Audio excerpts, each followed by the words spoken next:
नमस्कार, सत्यदर्शन न्यूज मध्ये आपले स्वागत आहे. मी पायल शहा. एक नजर टाकूया आजच्या ठळक घडामोडीवर. आज मनसेचा वर्धापन दिन. राज ठाकरे 19 तारखेला सर्व काही बोलणार. महाराष्ट्र नवनिर्माण सेनेच्या 20व्या वर्धापन दिनानिमित्त मनसे अध्यक्ष राज ठाकरे यांनी 19 मार्च रोजी गुढीपाडव्याला शिवतीर्थावर भव्य मेळावा आयोजित केल्याची घोषणा केली.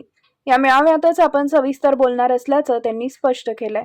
तसेच 9 मार्च रोजी वर्धापन दिनापासून पक्ष सदस्य नोंदणी अभियानाची सुरुवात करण्यात आली आहे. रायगडावरून महाराष्ट्र सैनिकांना उद्देशून केलेल्या भाषणात राज ठाकरे यांनी आवाहन केले की महाराष्ट्रातील शाळा, महाविद्यालय, मंदिरं आणि बाजारपेठा अशा वर्दळीच्या ठिकाणी सदस्य नोंदणीसाठी स्टॉल्स लावावीत. अनेक नागरिक पक्षाचे सक्रिय सदस्य होण्यास इच्छुक असून त्यांच्यापर्यंत पोहोचून त्यांना सदस्य करून घेण्याचे निर्देश त्यांनी दिले. 19 मार्चच्या मेळाव्याला मोठ्या संख्येने उपस्थित राहण्याचं आवाहनही त्यांनी केले आहे.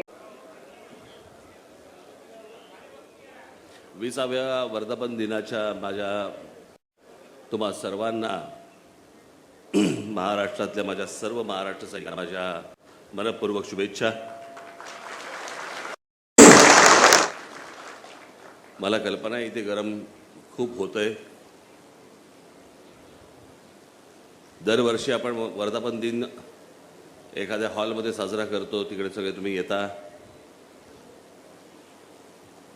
यावर्षी मी ठरवलं की म्हटलं 9 तारखेला वर्धापन दिन, 19 तारखेला आपला गुढीपाडव्याचा मेळावा सभा.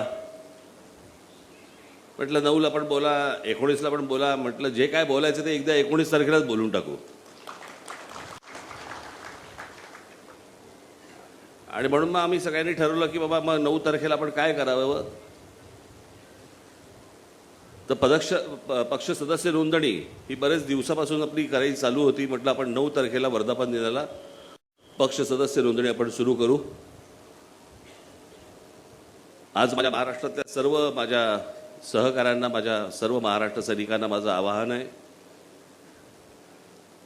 जिथे जिथे वर्दळीच्या जागा असतील, अनेक लोक आहेत ज्यांना आपल्या पक्षाचं सदस्य व्हायचे, नुसतं सदस्य नाही व्हायचे तर त्याला सक्रिय सदस्य व्हायचे.